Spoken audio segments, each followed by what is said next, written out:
all the problems that have dropped into hospitality now, the numbers just don't work. Going on Question Time, you get to meet the politicians. They have the lever with VAT. The hours that I worked there were way more than anywhere else. I was in at 6:30 in the morning. Sometimes I wasn't leaving till 1:30. Genuinely, I never saw daylight. Do you start thinking this is probably the world I want to be in? The energy, the space, the noise, the adrenaline, the fear, everything that comes with it. Being a chef is nothing to do with food. Being a chef is your ability to operate in that space. Would all chefs agree with that? This is a global production.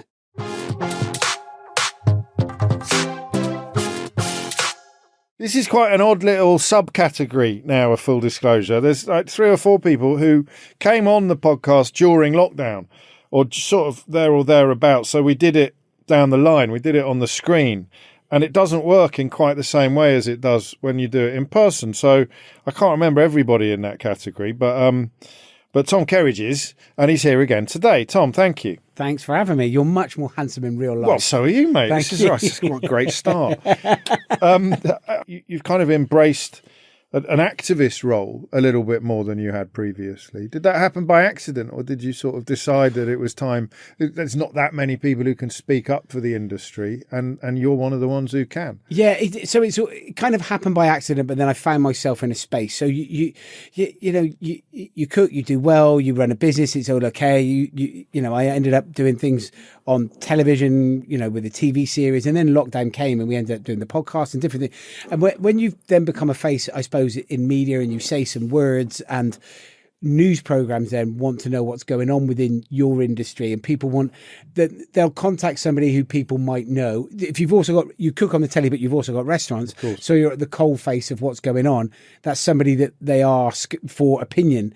So I gave opinion, and it was very heartfelt. I've always been pretty brutally honest with all of the questions that have come my way regarding, P&Ls and profit margins and what's going on. I don't pretend to be anything else. So I kind of hope that I then represent business and business in a bigger sense within that hospitality world. And then since then, over the last number of years, there's been a push from I suppose, from a political standpoint, going on things like Newsnight, going on Question Time, going on Peston. And when you do those kind of politically motivated shows that are based on that, but you're there from a business perspective, you get to meet the politicians, you get to meet the policymakers and the conversations with them. And the conversations off screen are often quite different to the conversations on screen, because they're saying stuff that is guarded about policies that they're making or ideas that are floating. They can't say them out loud because everyone dreams on them.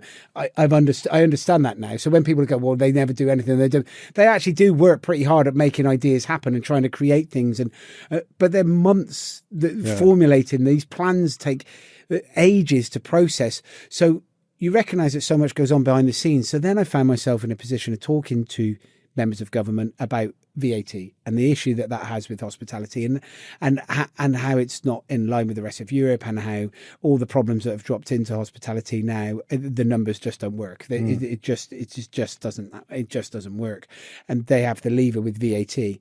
And then off screen, there's front bench politicians that are serving in cabinet, but also shadow cabinet, also different other political parties that are all agreeing that something's got to be done, and 10% hospitality needs to be done. So when you know that they all know it, but they're not saying it up front, then it's a case of, right, well, I know you know, now you've told me and I know, now I need the industry to all go, listen, if we put enough pressure on, hopefully Treasury, the doors of those great big locked vault doors where all the money is, will kind of crumble a little bit and help release growth that comes into so many more businesses.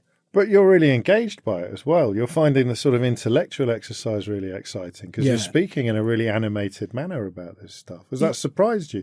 And alongside that question, what about when when Fiona Bruce throws you a question about an area that you're not an expert in? What's that like? That's the bit where it gets really nerve-wracking. The last one I got, the last one was it was in Birmingham, and there was a conversation about immigration. There was obviously a conversation that, the rest of the politicians knew that I was going to be on. They knew I was there. There's going to be a conversation about hospitality and pubs and whatever. So you have that conversation. And then the last question on Question Time, that was about Birmingham City Council, and it's like, well, I don't live there. I've visited it a few times. I've been here. I've watched football a couple of times. I've been to see a couple of concerts. The reality of what do I know about how to make city councils run? That's where it's a little bit, here's my opinion of how I think things should be, but don't take that as read. So that's when it gets nervous on Question Time. I love that. So you're describing really the art of the possible, and some people might have been quite disillusioned to discover the gulf between what politicians do in public and what they're like in private, but you're seeing it as quite encouraging and quite positive. Yeah, I have to be honest. I'd never really been. I'm interested in politics, and I've always been a Labour Party supporter. My background of where I am, I've always been a supporter of workforce and working class spaces and people and equal opportunities, or at least having a chance to and the right to have an education system, a transportation system, a healthcare system. I come from that background. That's where, and I firmly believe in it. But I've never really believed in politicians across board. I've never really worked. I thought, okay. But then the more and more the last 10, 15 years of being able to engage with them in a more, I suppose, a government sense, not just local politicians, in a government sense that go in.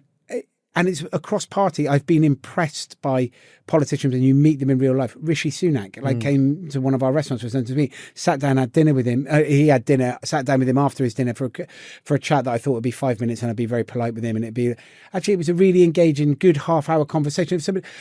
You might not agree with all of the policies, sure. And politics don't always sit like a football team, and you hate that and you agree with that. It's actually the cross-party politics where a lot of them agree on. Is that we don't celebrate that enough. It's not, there are politicians from other parties you completely agree with and find lots of things in common with. So I have been super impressed with many of them as actual human beings, but then it's very hard for them to come across like that when they're getting questioned all the time. Their job is being sat in a political sphere and getting questioned by people like yourself, that then they're trying to defend spaces that might be a party political line, not their own. And it kind of undermines necessarily who they are personally. And sometimes that doesn't come across. So the last 10, 15 years of being able to meet politicians in real life, across party, there's many of them that I thought, actually, you're not as bad as I thought. I like that. It's why so many of them, when they actually leave politics, we all end those, people who don't get to meet them off air or off screen. Everybody goes, oh, he's quite nice, actually. Well, she's quite nice, actually, because when they're on air, they have to be so guarded and robotic all the time that they can't say anything. You mentioned background, so let's begin at the beginning, which is in Gloucester, really. Yeah, isn't it? Eldest of two brothers. What was home like? Home was so we grew up in Gloucester. There's the bit. My mum and dad split up when I was 11. It was funny. I went back the other day to visit my brother. My brother's still in Gloucester. And we were chatting about we want to go and get a Chinese takeaway and from the old estate that we grew up on and reminisce a little bit about where we were. In fact, actually on the way there, we stopped at one of my dad's flats where he lived to take a picture to show my son exactly kind of this is the background. This is where I grew up. Not this nice big house that we live in now that's on the river in Marlow. Yeah. Where this is where I come from and this is the reality of it is. And he's trying to get it into his head. But we went back there, myself and my brother picked up this Chinese takeaway. And we were laughing about, we don't really, neither of us really remember the times when my dad was there. And my brother completely knows that he blocked a lot of it out. Like he doesn't remember. I think they were unhappy times. Right. And he doesn't recall any of it. I recall bits and bobs of it that were not, I don't think he was the greatest father figure or husband is probably the best way of describing it. And then my mum and dad separated when I was 11. But he was also diagnosed, I found out from a kid at school, but I didn't know. And, you know, like when things happen and then other parents talk and whatever. But I found out from a kid at school that he had multiple sclerosis, he had MS. So he then kind of from that point kind of rapidly deteriorated, and he ended up moving in with his mum, our grandmother, in a bungalow, and then he went into a nursing home and a care home, and as it went deteriorating, it was really, really bad, to the point where it was he was unrecognisable, and he didn't really recognise us to that point. But we grew up. We visit him, but it was we spent our time with our mum. We grew up with our mum, and our mum was amazing. She is amazing. She's brilliant. She ran this house where it was kind of one of those houses that were open to all the kids on the estate, and this single parent thing. Like it wasn't weird. It wasn't different where we grew up. Like there was loads of people in exactly the same situation. It was just like a fairly normal space. So she was kind of that first point, and our house was probably the safe house. And I look back at it now as a parent, and you go, "Oh, I see what she did there." So, well, if you're going to come anywhere, you'll come into our house and you'll hang in the garage there. And if you're going to smoke cigarettes or drink cider and be a naughty boys, you can do it in the garden here because it's safe. Or you hang around like the bridge down at the bottom. So it was kind of creating an environment where we could all hang out, even though we kind of subconsciously didn't realize it was actually maybe you're keeping an eye on us. So that was for us, it was that we never missed out on anything. My mum is amazing. She made us feel completely loved. We never missed it on any feeling of family unity. There was the three of us, and it was great. So a happy home, a warm home. Yeah, absolutely. I think adolescence was always quite teenage. Is quite. We both went to an all boys comprehensive school that was in the middle of 4 council estates. So my mum calls it the school of life. That's where she. So it was quite. It was a bit of a. I mean, it was kind of a. I mean, it was a rough old school sometimes, but maybe now when I look back at it and go, oh yeah, I was pretty rough. Like, but you don't know when you don't know. Like, that's all you know. It's fairly standard that the high jump mats are on fire at lunchtime. Do you know what I mean? It's kind of like, oh yeah, there we go. Like, or you just go, oh yeah, another thing's happened. Someone's got stabbed with a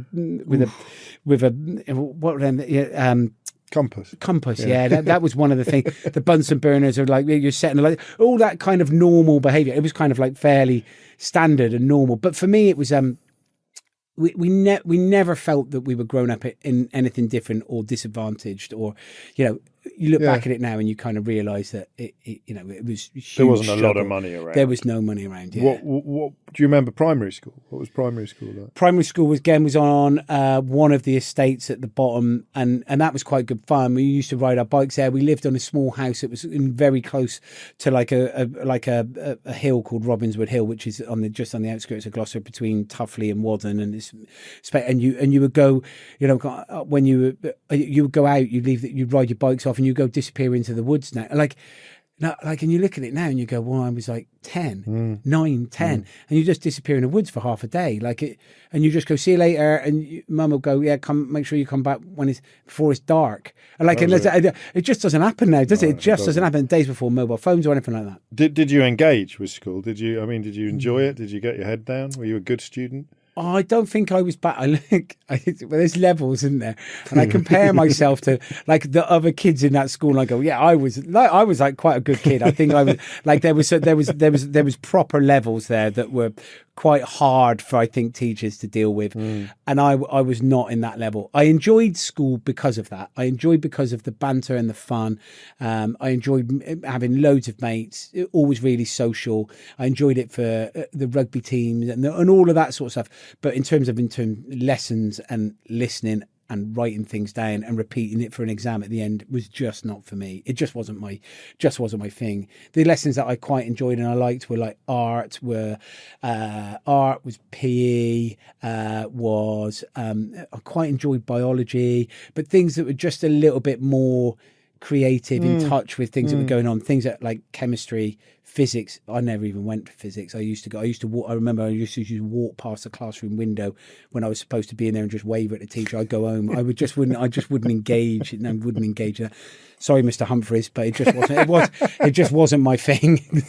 And so, I mean, no real focus in your teenage years on what you might do after leaving school then? No real engagement in terms of what I wanted to do. But the weird thing is, and I look back at it, I think both my mum and myself, I always knew I'd be all right. Like I was never.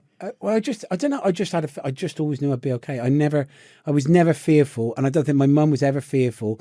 That I always had a work ethic. Right. I was always out. I was always And doing you got stuff. on with people. Yeah, as well, always got which on is with people, important. and always had a work ethic. Not necessarily for schoolwork. No. But I wouldn't come home and sit on a sofa and do nothing. I'd come home and we'd do something. I'd always be out. I'd always be doing something. I would always be either playing or doing. So I remember a point of I skived off school one day with my mate Rob Watton, and the bottom of our wall had collapsed where we'd been jumping over it, and this brick wall had smashed and collapsed on the bottom of the floor. And my mum we hadn't got right. No one. It was just a pile of bricks there, and it'd been there for months. And I remember actually one day. Well, we built a barbecue. We got some sand. We got some cement. We didn't have any sand actually. We went to the school. We robbed the sand from the long jump sand pit from school. It's like I came back and mixed cement, and we built a barbecue with the brick, and a proper barbecue. And then we cooked a barbecue in the evening for all the boys. And my mum was kind of like, there was a sense of, one, you skived off school. Two, you stole the sand from the sand pit, from the school. Three, yeah, I'll have a burger. That'd be nice. It was kind of it was quite. We were always doing. I was doing stuff. So it's a right moral quandary, that, isn't it? Yeah. So I don't think she ever worried, and I wasn't ever worried either that I was going to do something. I never thought I'd imagine that I'd be sat here doing something like this. Sure. But I always thought I'd be all right. So there's no angst. There's no existential fear of the future or anything like that. No, never. I'm always quite happy walking to things that I'm quite brave is the wrong word, but I'll take risk, and I'll quite happily walk into a room not knowing who anybody is, and I'll quite happily discover a process. I'm quite happily stepping outside of comfort zones. If that's where you're comfortable, that's where you'll always stay. I'm quite happy going, well, let's stretch it and move it. And I've always had that. I've always had a quite, not inquisitive, but all right, let's do that. Adventurous. Yeah, I think so. reckon. And then I think like that, and I think. When you think of adventurers, you think of people that climb mountains or jump out of planes, or that's not me. Not on rails, not stuck. Yeah. And also not intimidated as well. That comes across a lot in all of your work, actually, and it explains what we were talking about at the beginning. Yeah. With the politics, but it hasn't changed, because it would be easy to understand when you've got very little to lose why you might have a slightly fearless nature, but now that you are very successful, it hasn't changed. You've still got that attitude to things. Yeah, so I have very much, and what have we got to lose? Businesses and people's lives, the responsibility of 250 staff and all of their kids and all of that. That's a big thing. Businesses. Well, that's why I keep working hard and try and push things like the VAT process and all of those sort of things, because it is about business survival. So, I know acting was a thing at school as well, wasn't it? You enjoyed, or was that? Yeah, sort of. What happened there? I like it this wasn't side really at story. school. No, but it's this era though, isn't it? It is this era. So my mate Neil, who lived round the corner, his mum and dad didn't have a car, but he was very much into theatre and acting and dance. He was actually an amazing dancer, and we were like, my mum had a car, so she would take him to this youth theatre in Cheltenham. So I joined. I went with him because I thought, well, this would be quite good. And Neil was like one of my best friends. There was three of us who were great mates. One of them is a professional sportsman. He didn't want to go and learn how to sing and dance. But I was like, well, it was quite interesting in terms of how we go. Let's go. Yeah, I'll come with you. Yeah. So we went. And I loved it. And it was in Cheltenham. And Cheltenham is it's 8 miles away from Gloucester. And it's a very, very different city, in the centre anyway. It's a very, very different space. And there's Cheltenham's Ladies College, and there's a lot of people that are getting involved in the youth theatre and being a part of it. And I find it quite a really interesting.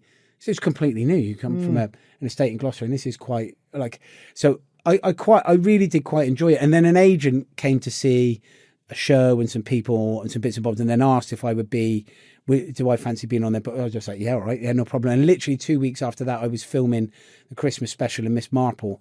And it was but this is where I kind of all unravels. I played a Borstal boy in Miss Marple. Then I played a thief in After Henry. I played a school bully in 2 different productions, and then I played Thug 1, which was the official title in London's Burning. So I recognised then that maybe it wasn't for my acting ability, it was perhaps for what I looked like. Yeah, so I was like, right, both. Yeah. But Neil went on. He had a whole career. He actually left school fairly early, moved up to London. He was in the original cast of. He was in. Joseph and his amazing Technicolor Dreamcoat. He was in the original cast of Mamma Mia. He had a whole West End career, then went on to be a theatrical agent. And so his world, from coming into that, he went on to do that. So the three of us that were best mates, Mark Pasty went on to be a professional rugby player, played for Gloucester his whole career. Neil went on to be in the theatre, and I went on to be a cook that ended up on the telly. So the three of us, that we kind of gelled together, and we got on really well. Yeah, that's a little film. Yeah, maybe. Seriously? Yeah, that's extraordinary. Yeah, I'm not sure he'll play us because Mark's 6'8" and 24 stone.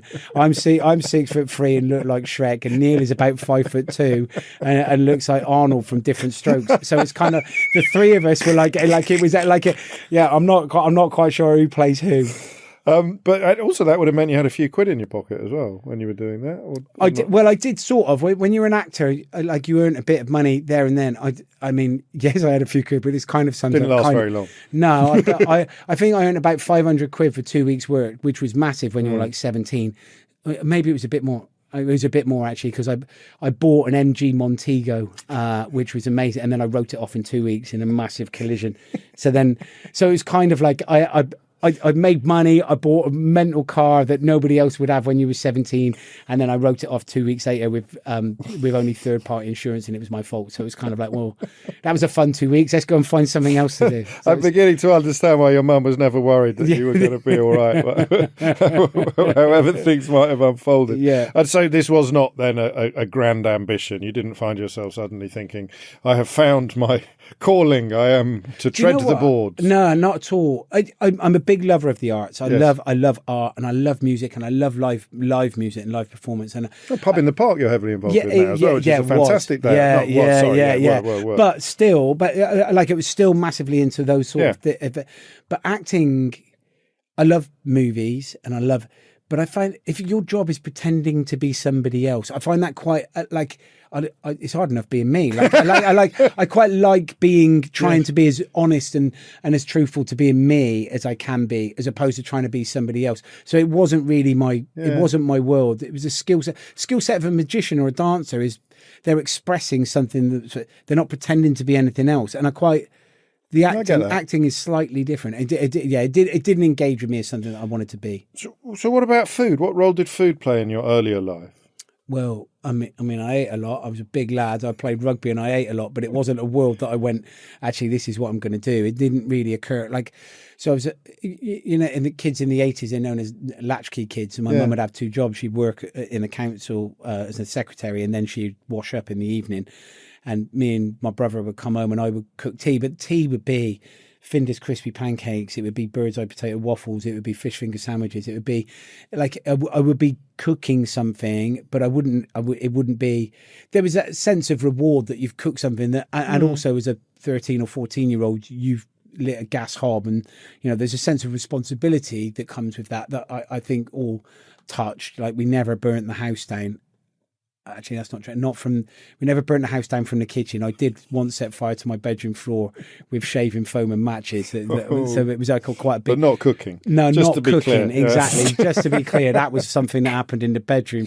But there was there was that sense of food that was really quite interesting in terms of you get reward for something that you've done. But I never saw it really, really as a career until I was 18. Yeah, until I was 18. What about even as not even as a career, but just as something that takes you out of yourself? So when was the first time you tasted something that was extraordinary?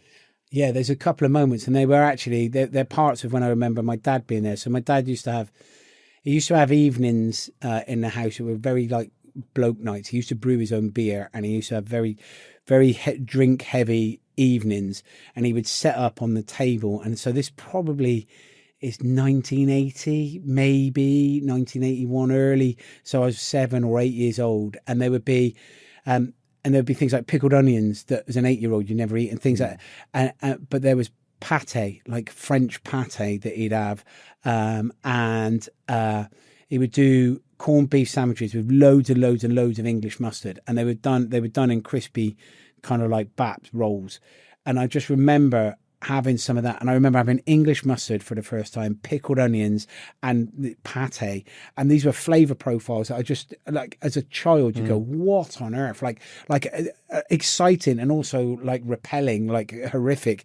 But at the same point, the realization that food, the levels or the excitement or the kind of impact that it can have was massive. So those are my first like impactful food memories of going, there's something quite different out there and quite adult about it. Like thinking, I can't wait to get like grown up taste buds. Yeah. And then how does anyone like this? So and then when you're 18, you're sort of, I sense that there's several doors you could have gone through, but you ended up going through a hospitality door. Yeah, I went into a kitchen. I needed money. I needed a job. So I went to a hotel up in Painswick, which was about 4 miles drive away. So I drive whatever battered motor I was able to afford at that point, because I'd written my Montego off, and get up to the hotel, and I'd wash up, and I would be washing up in the evening.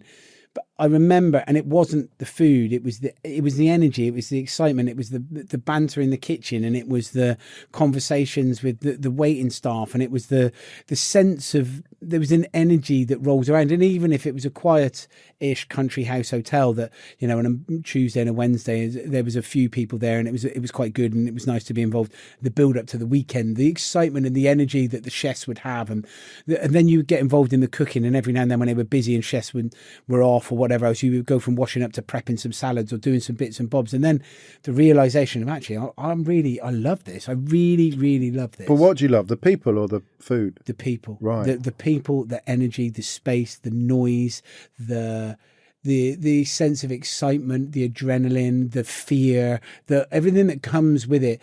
Being a chef is nothing to do with food. Being a chef is your ability to operate in that space. Food. Would all chefs agree with that?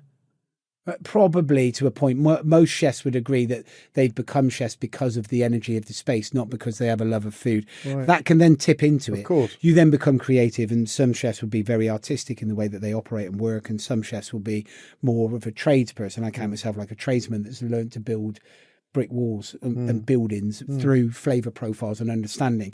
So I would say, but there are other chefs, and some are great friends, that are much more creative in a world of like artistry and what they build and the flavour profiles they put together. But all of us are probably in that space because we love the energy, the way that kitchens operate, the way that they work, the way that you build teams, the way that your position in that team as you're growing up. And it's quite easy to navigate as well, to understand, because kitchens have that real hierarchy. Exactly. So it's really easy to understand where your level is and what you do. And if you want to get better, the guy you've got to be as good as them in their job before you can ask for a pay rise. And you can do, it's simple. You like, I mean, you like things that make sense, don't you? Yeah. You like to be able to understand what's going on. Absolutely, yeah. Because then you know where you can fit in and what you can do next. Yeah. But also, I can also disengage with things that I'm not interested in very, very quickly. I can just be, I'm not interested. I don't need to know. I don't care. Actually, I don't care. It doesn't affect me. I'm out. Like it doesn't. Physics. Yeah, physics. See you later, Mr. Humphreys. I'm going home. Like, yeah. So were you a bit lucky as well? Because we've all worked in places where it just felt like it was wonderful. And so, you know, it doesn't matter whether you're in a kitchen or a shop or an office. Sometimes the camaraderie and the connections and the friends that you make and the laughter that you have are just magical. And other times you're working in exactly the same environment and you're hating every minute of it because the boss is a twat or because you're sitting next to someone who's boring. You were quite lucky then. Yeah, I mean, I've worked in places that have been uncomfortable and I haven't enjoyed. I'm thinking about at the beginning to have had that moment, that early. Yeah, right at the beginning. Like you get taken under somebody's wing and they encourage you and they show you, and you also get told off properly, and but you learn from that. You start realizing then as an 18-year-old that actually you're in an adult world. The reality of it, you're coming out of your kind of, you know, your peer group is all your same mates that are all the same age, and the adults that you have conversations with are like your mum's friends or the teachers or the kids, other parents, and you're just like, when you go into a work environment, you suddenly start realizing that, okay, so the next 60, 70 years is a grown-up world. Okay, I suppose I better start engaging in it. Do you know what I mean? You realise quite quickly. Yeah, and did you start thinking quite early, this is probably the world I want to be in? Yeah, I think I knew straight away. Really? I think I was very lucky. I think I knew straight away. I thought I could not imagine, once I found it, doing anything else. And that was really early on. I just thought, oh, what else is there out there? I don't, and even if there is, I don't care. I liked working weekends. I like working the Saturday. I like working the Sunday morning breakfast. I like as much as I didn't like it, as much as, the Saturday night you could finish work, go out on the beer, have a great night, do whatever else, get to bed at 3:00 and the alarm goes up 3 hours later because you got the breakfast shifts on a Sunday. It's not pleasant, but I loved it. Do you know what I mean? It's like the mixture of the two, the juxtaposition of the pain, of the tiredness, but also the energy in the bus. I didn't want to miss out on anything. Like, I find sleep overrated. I do. I genuinely like being awake.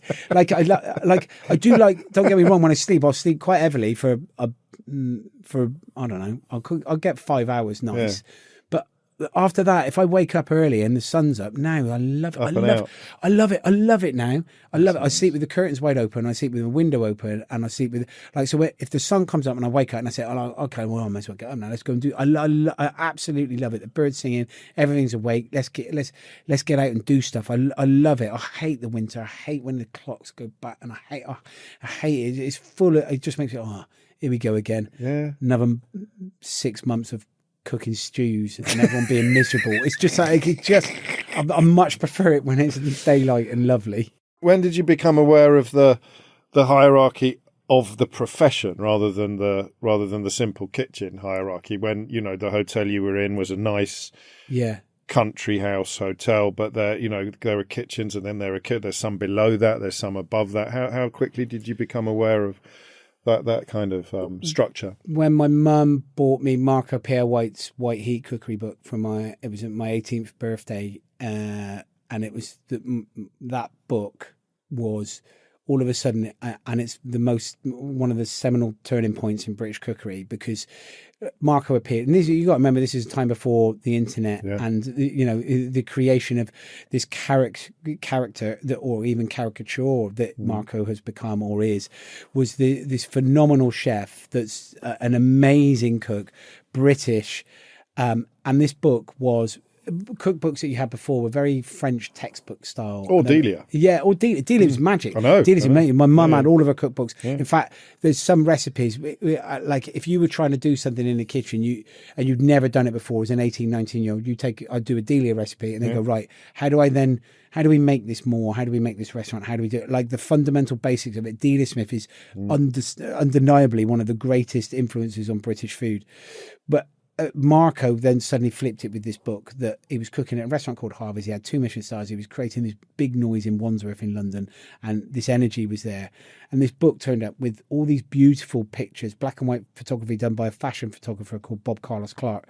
And he captured the energy, the space, the late nights, the exhaustion, this rock and roll guy smoking a cigarette in his chef whites, they're all scraggly and dirty and bags under his eyes and butcher's apron, and you just thought, well, that's what I look like. That we look like that. We don't look like the French guys with the tall hats and the polished shoes. That's us. And then his food, the back of it, the back of the book was all the pictures of his just beautiful, mind-blowing, exquisite looking cuisine. And you go, okay, that's like, we cook, but that's proper cooking. That is next level. So then I started realizing, okay, so that at that point was 2 Michelin stars. And you're going, okay, we have no Michelin stars where I'm working now. This is 2 Michelin stars. What does that take? And then you start beginning to go, well, what's this restaurant? Or where's that? Or there's a Michelin star restaurant in Tetbury, or there's a Michelin star restaurant in Cheltenham where I'm working in the minute in Painswick. How do I get to that? What do I do? Where should I go? How do I... So this is drive now. This is ambition kicking in. Yeah, or... But also curiosity. Is it curiosity? I think it's... See, I don't think I'm ambitious. Right. Other people would say that it's slightly different. I don't like losing, right? So I'm quite competitive, but I find most things that I'm competitive with is myself. Like, I'll go, I'm going to do that and set myself a challenge, and if I fail it, I don't like losing to somebody else, but I'm more upset with myself. Yeah, okay. But so it's more inquisitive. I never had ambitions to win things or stars or accolades or but I have a drive to go, well, how do I make that better? What do I do? Like most things, well, that's great, but how do we make it really good? Or how do we, and that's probably in everything. So it's an end in itself. It's not a means to an end. You want it to be good because you want it to be good. You don't want it to be good so that you get a pat on the head or you get a badge. Exactly that. I want it to be good because I want it to be good. So and then you realise as you get older, you see different produce come through the door. As a young chef, you go, oh yeah, there's strawberries. Strawberries are strawberries. Nah, strawberries aren't strawberries. And then all of a sudden, when you eat one, there's very, and you go, oh my god, it looks exactly the same. Flavour is different. You start realising there's difference and there's levels. Did you cook anything out of Marco's book? Did you have a crack at? Yeah. Can you remember the first one he had a crack at? You've got a nougat parfait and a nougat glacé, which is kind of like a whipped meringue and cream mix with praline folded through it that's then set. So it's kind of like a set ice cream, and then it's done in a pyramid that you have to make these kind of like praline pieces that are exactly the same. So you get pyramid molds and sit it with it and make. So it was like it was one of the first things I made. I started off doing a lot of pastry work actually. It's weird. Pastry's never been really my thing, and it never is. But it's one of our strongest sections at the Hand and Flowers. But it's only because none of us are really pastry chefs, so you have to hone a skill. Yeah, you have to hone a skill at that particular dish. So yeah, that was one of the first things I who did you serve that to? That was served in a restaurant. That went on the menu at a small little restaurant called the Country Elephant. That was it was a 16-cover restaurant. There was myself and the head chef called Rob Reese, who owned the building, and the two of us were working there. And so how much are you moving around at this point? That was my second place. So you went from the hotel to there. I went from the hotel to there. And you said to Rob, "Can I have a crack at it or try this? I think we should put this on the menu." Yeah. I'm going to have a go at making this. He'd be like, "Yeah, great." And then, but this again had no Michelin stars, but it was a very good restaurant. Rob had worked for years at the Gavroche actually, and he wanted to achieve, but he was just cooking really lovely, home cooked, properly done, beautiful food. And then from there, I went to Calcutta Manor, which had a Michelin star. Right. So that was my first Michelin star. And already you're fluent in the language of restaurants. You know about the significance of the Gavroche and the Roux brothers and Marco down in Wandsworth and later Gary Rhodes, I think. And so you've just absorbed this. Yeah, cookbooks inhaled it. Bedtime reading. Like I'm not a reader. I don't read books. I'm not I'd love to. I wish I engaged in them, but it's too. But it's actually. I would go to bed with cookery books. I would read French cookery books. I would read recipes, and I'd look at pictures, and everything would be all absorbing, and it would be through cookery books. A bit like I suppose kids are now with iPads and mobile phones or YouTube. But mine would be the same page after page after page of cookery books. Yeah. How do you know you're good? Wow, I don't know. That's hard to say. I think probably again in kitchens, it's quite an easy. You can quantify it because the guy who's next to you is when he's cooking the pigeons, 1 out of 4 he's overcooking. Actually, when you're cooking the pigeons, you're doing every single one right. Chef's not saying anything. It's all good fine. At the end of the service, like you don't get well done. That was amazing. You just don't get bollocked. That's a win. You go, okay, like you can see processes, or when people are. On a section is a busy service and somebody is in trouble and whatever else, and the first person that the head chef says is Tom, get on there and go and help them out. Get in there, and you start going, or somebody's not called in sick on their day off, and it's your day off. Someone's called in sick and your day off, and your phone, someone gets hold of you and says, will you come in? They're asking you, you're going, okay. So you start recognizing then, I suppose, as a 20-year-old that actually probably I'm doing all right at this. I'm okay at this. I'm learning. And that means a lot to you. Yeah, being valued like that. Yeah. Particularly in that kitchen, because I didn't grow up with a father figure, and I didn't do very well at school. So nobody ever told me that I was at any point. So you were really good. I loved to play rugby, but I was all right at it. I wasn't very good at it. Like and you go, it's okay. So there wasn't processes and points of going, you're good at. I'd never been told, that you're really good at this. I was trying to find something out. And I think those processes then where I found an environment that I wanted to be in and a place where I wasn't getting bollocked. You're like, this is great. And you were getting asked to do more. Then you assume that actually I'm okay at this. So 1991, you arrive at Calcutta Manor in Tetbury. Philip Britton was the next job at Capitol Hotel? Philip Britton at Capitol, yeah. So how long are you doing in each job, and how normal is it to be constantly conscious of where the next rung is on the ladder? Early doors as a chef, you move quite a bit. As a young commie, you're kind of trying to find your feet in places where you can learn and gauge.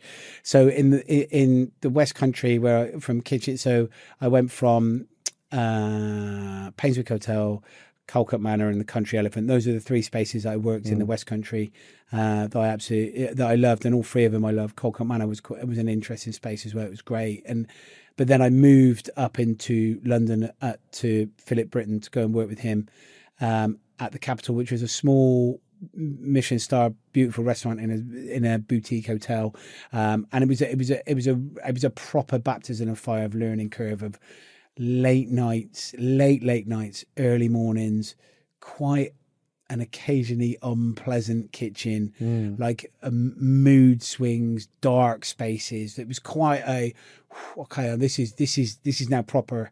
This is now proper. It's proper cooking. I'm not going. Sometimes I wouldn't go home. Right. I wouldn't go to bed because I'd finished so late, and I was on a breakfast shift in the morning, so I would sleep in the laundry room and just on bags of laundry, and then just come down and get the breakfast on and do what I like and do. I would be exhausted. The pressure to try and get out to get the last tube home, because I lived right up in North London and this was in Knightsbridge, and then if you miss that you have to get the night bus, and then you just go, fucking hell, it's now gone midnight. By the time I've got the night bus, I'm not home till 2:30, and I've got to get up again at 4:30, 5 o'clock to then get back. I may as well just fucking sleep here. And those were real moments of going, okay, this is now properly deep in this industry in the early 90s in London, and I'm in it. And you wanted to be in it. I wanted to be in it, but that was a point where I was going, I don't know that I'm enjoying this. I don't know that this particular space was right, because the mood was dark and everything about it was just like, I wasn't in the right place. There was a sous chef there called an American guy called Darby, who was also like quite unpleasant, and just everything about it was just like, so the head chef and it was just it was all like, okay, this isn't really quite the environment for me. So it didn't take me long to realize that maybe I'm not learning.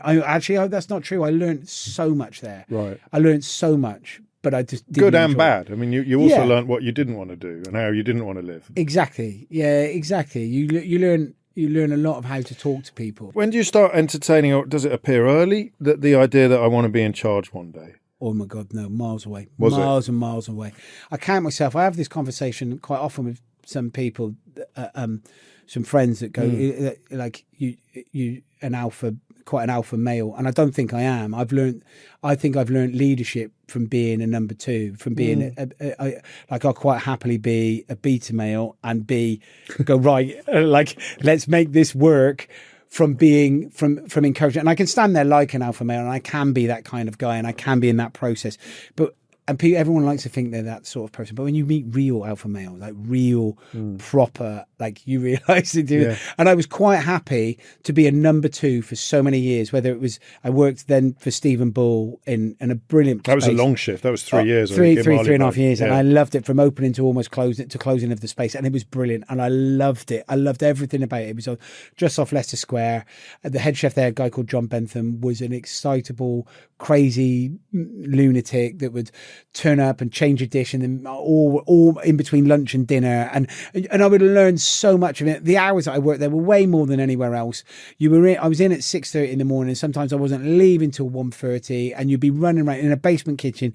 Actually, in winter, my skin went grey. I never, genuinely, I never saw daylight, because I was in there before sun come up, and I'd leave before the sun, and you'd do 5, sometimes 6 days a week in it, and then I would just see darkness. And then the day off, I would sleep all the way through till like 3 o'clock. And you go, oh, quick, I've got a last hour of sunshine. I better get the laundrette, put me washing on, and then that would be it. And then you go to the pub, and it would just be like, but I loved it, because the energy, I learned so much from it. And it was mega. It was an amazing space. I got so many brilliant stories and memories and plays that I learned from that. Stephen Bull working there was phenomenal. And then you do a kind of extraordinary tour, don't you, of amazing kitchens. I think Gary Rhodes is next after Stephen Bull.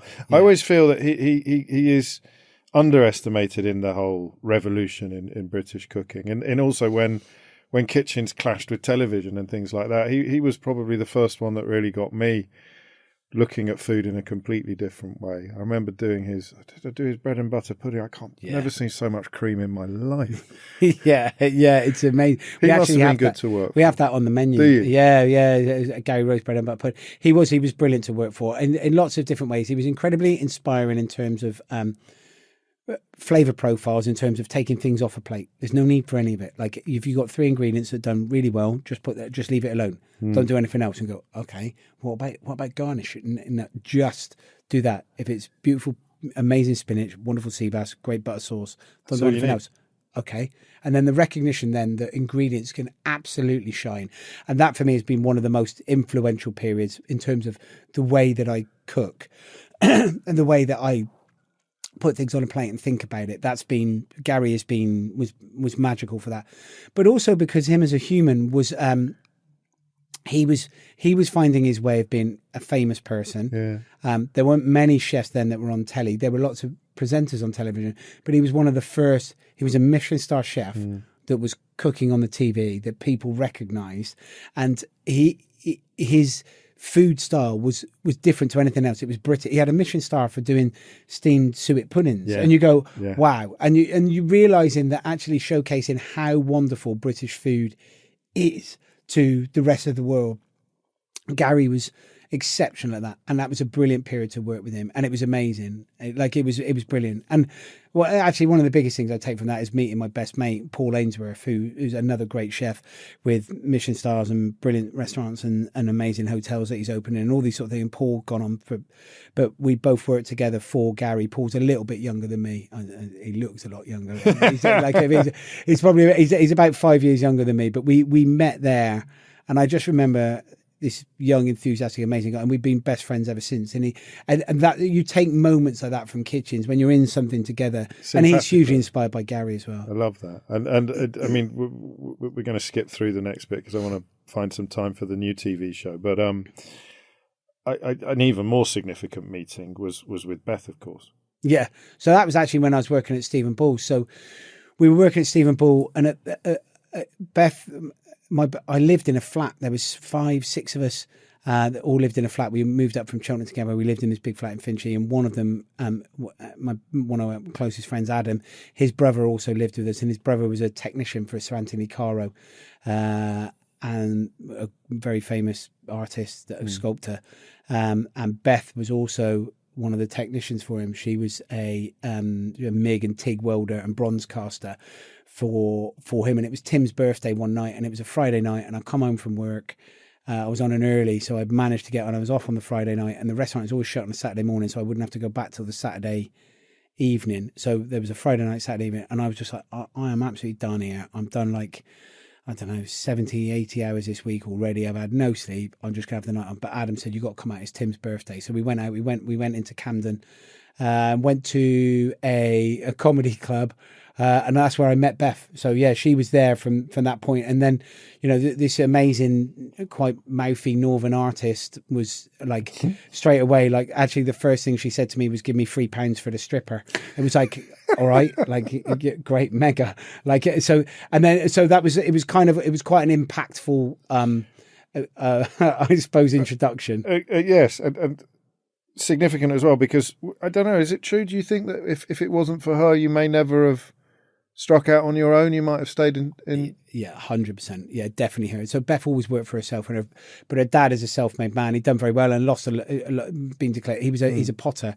So she's from Stoke-on-Trent. He had a pottery business did very, very well for himself. It all went bankrupt and lost it all in the 80s when there was the electricity and the power strikes. So he'd have kilns full of everything and lose everything. It was just so he ended up losing everything and then rebuilt another business. And he's always worked for himself. Has always been that. And that conversation between like working, you make your own luck, particularly with him, I think, has always filtered through into what Beth does and the way that she does it. Always makes art and make it uncompromised and make it, become, it's always the means to the end of just doing what you want to do. Having those conversations about setting up a business and doing it for yourself was something that, I just went, yeah, all right, let's do it. But I never really understood the fear factor of it. And it's the most terrifying thing you could ever do. Like, it genuinely is like... Because you are conscious of the responsibilities for other people. So we're back to people, not food, aren't we? Actually, not yet, because when you open that business at first hand, it's just there's a couple of you and it's not very many. And so what are you frightened of? Failure? Yeah, well, yeah. But if you've got some form of infrastructure and you've built around you some safety mechanisms that work of going, right, I don't know, Yeah. at that point, 30 grand a year or whatever it is. And you go, that's how much I earn. That's what I can afford in rent or mortgage. And that's what I can afford for a mobile phone bill. And that's what I can afford for a car or car insurance. And you go, that's it. The moment you open a business for yourself, all of that's disappeared. So you go, well, I don't earn anything now. What I earn is what I earn. It's now up to you. Yeah. You've got to make this work. So it suddenly becomes it suddenly becomes all encompassing, and it takes everything. It takes every bit of your mind. There's never a day off. You never have a day off. The moment you work for yourself, there's no such thing as a day off, and that's still exactly the same. There's always something. Yeah, I'd never thought of it like that. So even when you're on holiday, if the restaurants are still open, that you're still working. Yeah. I'm always on email. I'll always do. I've got much better at going. I'll structure like an hour, maybe during the day, and an hour at the end of the night, or something. But then it's a lot. I used to be able to, before mobile phones had cameras on them, I used to be able to then just put my mobile phone, my BlackBerry or whatever, in the safe, and then I would lock it up, and then I would do an hour, and you go and then put it back. Yeah. But now, because everything's on your phone, so if you're on holiday, you're like taking photos of the kids jumping in the pool or doing, oh, look at my ice cream Instagram, look at my, all of those. It suddenly becomes your whole life. So it's harder to escape, which is good, but also it's not so good. But it's where we're at, isn't it? What it is. It is just what it is. So we're in 2005 now. The Hand and Flowers opens, goes great guns almost immediately, albeit that you sort of maxed everything out to get it open. We're now kind of at the beginning of Tom Kerridge public figure, aren't we? The success of the Hand and Flowers begins. Yeah, that's where it all starts, pretty much. Begins to translate into all of the things that you do today. Telly was an accident. Yeah. A happy accident. Yeah, amazing. It's Great British Menu. So we opened in 2005. The beginning of 2006, when the Michelin guy come out, we won a Michelin star, which was amazing. Within a year. Yeah, it kind of puts you on the map a little bit as a pub just outside West London, that you go, okay. So it helped drive business, which was really good. But then Great British Menu came and asked if we would compete, because you recognise that I didn't realise then, but it's a cookery competition, and it's so significant and it's amazing. But it's also a television show, so they look for characters. So if you're a big guy that owns a pub, this is a great story for telly. They're asking me because I've got a Michelin star and I'm going to cook. And you enter into it, and I spoke to Beth about it and said, what do you think? Should we do it? And like it advertises your business. It's amazing. What's the worst that can happen? 2010, and you go, 16 years ago. It will be great if don't. Yeah, actually, the worst that can happen is you come across really bad. She said, just don't be a dick. And I was like, okay, solid advice. Yeah. Which I was kind of like, how? What I'll do is I'll try and work out what they want, and I'll cook well. And I was quite lucky. I cooked and I won the main course, which was brilliant, because it suddenly made the phone ring like bananas. It was unbelievable. It was just the reaction and the impact of that TV show on the business was just phenomenal. Then it was and you're enjoying the attention in a way, because it's you. It's not, you're not pretending to be someone. So albeit that you're in the spotlight, you're in front of the cameras, you're on a stage, in a way that you're not when you're in a kitchen. Yeah, it's still you. You're not acting. No, exactly. And you're getting recognised for something that you've cooked. So you're getting recognised for a skill set and a trade, as opposed to just saying words or doing stuff. So all of it was that was pretty mega and full on. And then what happened? I went back a second time. Like they come back the following year, and I won the main course again, which was absolutely it was amazing. It was brilliant to do. And what it did then was kind of solidify a position on television as well. Then the BBC got us to do a TV show, and then we did that, and then it kind of rolled from there. And I think I recognised the world of television. It has so many similarities to the world of hospitality, the world of you're a young runner that's starting at the bottom, like the commie chef, and you're learning the skill set and the roles, and you're doing all the rubbish jobs, but then you keep building and building and building. And then the person that's in front of the camera or whatever else, the main figure, actually, they wouldn't be there without all of these other people that make it work, that all have significant roles that have vital importance behind the scenes. So I entered into the world of television recognizing that they've all got a job, they all have a role, they all have a purpose. Be kind, work hard with them, make sure that you give them what they want, and then work with it. It's a different trade. It's also, I'd never thought of it like that before, but it's also very difficult. I mean, because you can say, what do you want this program to achieve? Answer, a very large audience. But when you're in a kitchen, what do you want your food to achieve? Well, first and foremost, you've got to achieve gross profit margin. That's like for, and then you go, like, does it taste nice? Does it represent us? Do guests like it? We've gone through It's periods. like alchemy. Yeah, sort of. It is a little bit. You're trying to get all those pieces together. How can we make it sound a little bit more like wizard-like? But it's not. We're a little bit more like trying to build building blocks. It's an understanding. It is a trade. It is an understanding. It is a construction site. And kitchens are a bit more like construction sites anyway. But they are. You are creating something that's built with many different purposes. Things that front of house team can feel proud about serving, flavor profiles that guests will enjoy, a cost margin that works, like everything that makes it profitable. But the main point is that when guests leave, they had a nice time and they want to come back, and that's essentially what hospitality is. That's what TV is as well. Yeah, they want to watch it again next week. You get it next, exactly. Next week. Yeah. And you know, you're one of those people now in that lucky position of being able to make the television programs that you would want to make. So some people kind of have to have yes on their answer phone, don't they? So people ring and say, "Can you do this?" And you say yes. For people who didn't see either of the first two, Tom Kerridge cooks, what do you bring that's different from what other programs bring? So we did Tom Kerridge Cooks Britain, then we did Tom Kerridge Cooks Spain, and then this new one is Tom Kerridge Cooks Italy. And it's funny because there's been lots of Italian cookery shows before. Like, you know, there's been amazing Italian cookery books, brilliant Italian chefs that appear on telly and great. But there never, ever seems to be a shortage of the love and the passion for it. And it's one of those countries that is so deeply rooted in community space, areas where they embrace a particular ingredient or what they do in style. And because it's so fair, I did Spain last year and it was magical and amazing. But it's quite an arid and open space, and it's huge, but it's quite similar. Italy is it's a lot. It's similarities to France in terms of you have got those great big beautiful mountain ranges in the Dolomites where you're doing cheeses and dairy kind of profiles, and then you're going down into Sicily where you have these amazing blood oranges, or into Calabria where there's fantastic chilies, and then you recognise that these areas are supporting that particular ingredient, and they're so proud of it and they're so passionate about it. So I think what we did is we went into those areas. It's shot beautifully. We looked at the produce, and it's almost like old school telly, like Gary Rhodes used to do. And you look back at it and you go, Gary goes and sees somewhere. You look at the produce and you cook something nice, and people at home get inspired to cook those dishes.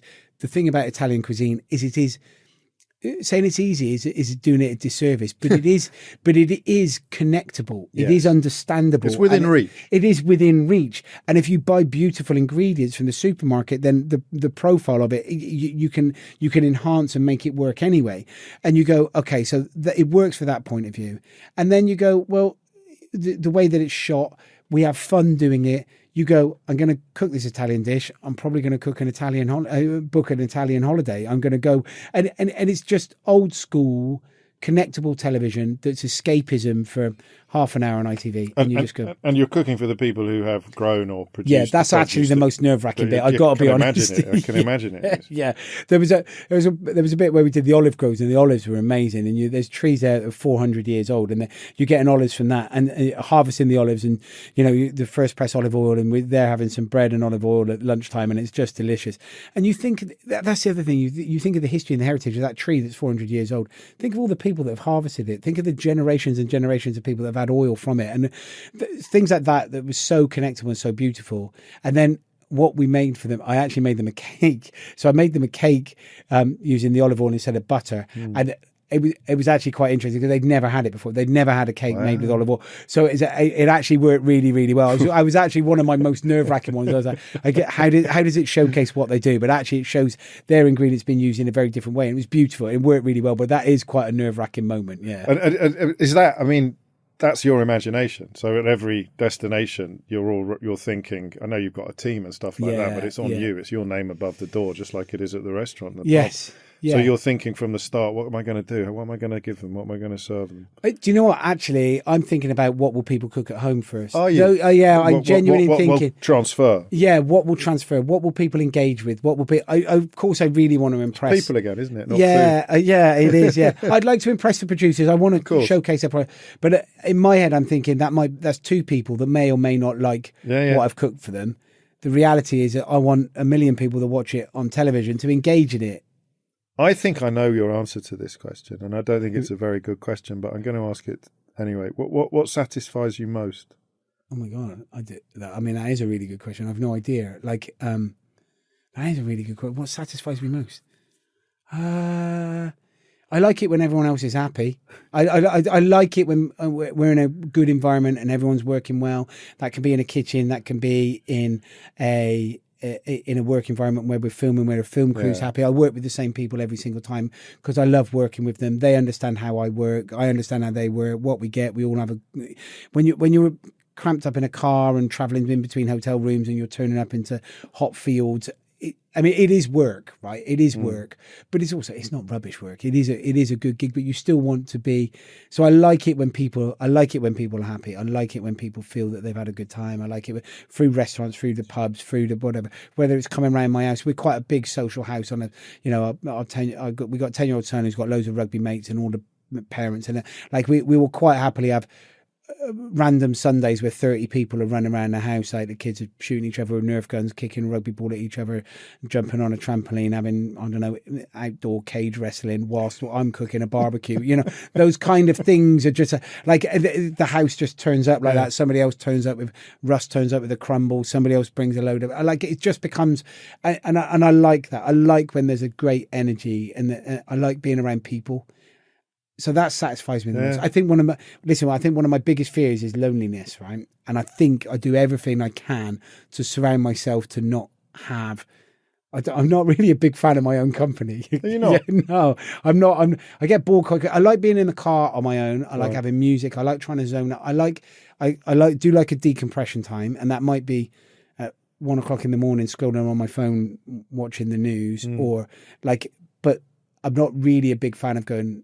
Like the idea of somebody like one of our sous chefs, she went on a week's walking holiday on her own in Greece, and the idea of that is like, I mean, what are we doing? Like a whole week on your own? Like what are you doing here? Like I couldn't, I could. The thought of that is just like nah. It's just I'm out here. I'd rather be at work. I appreciate that you're not ambitious, and I believe you, despite the fact that you've achieved so much. Is there anything you haven't done that you'd like to? Apart from get the government to change its VAT policy. Yeah, government. But to I change mean, VAT. in terms of career. In terms of career, I don't think so. I like them all working. I can't ever imagine retiring, so I don't ever imagine not having a pub restaurant space. I don't ever imagine. So there's not. I want 3 Michelin stars. I'm not driven for 3 Michelin stars. We're just making it work. I like the fact that Sarah, who's the head chef there at the Hand of Flowers now, has come through. I love seeing career progression. Every head chef that's in our business has been with us at least 8 years. Sarah's been there 12. Tomo, who's head chef at another space, has been there 14 years. I love seeing career progression, and I love those are the things that make me super happy. Seeing people that have been. Join us as young people, as young adults, and then stay there now as proper grown-ups, with kids of their own.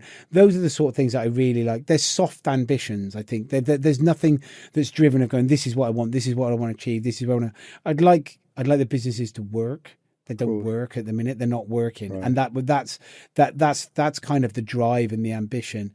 I have no plans for global openings. I have no plans for... Because you could. Yeah, we get offered and we get conversations but then I worry about soul, honesty and soul, and that's a big thing. You open in spaces overseas. There has to be a realism to it. There has to be a real purpose to it, and with that, you have to have the DNA of a team coming through and making it work. So, whilst we could have that, I have no real ambition. So, for those sort of things, I think the thing that just keeps me satisfied is people's growth, seeing people growth and people happy. I love it. Tom Kerridge, thank you. Thanks. I should say Tom Kerridge Cooks Italy is on ITV now. Thank you very much, mate.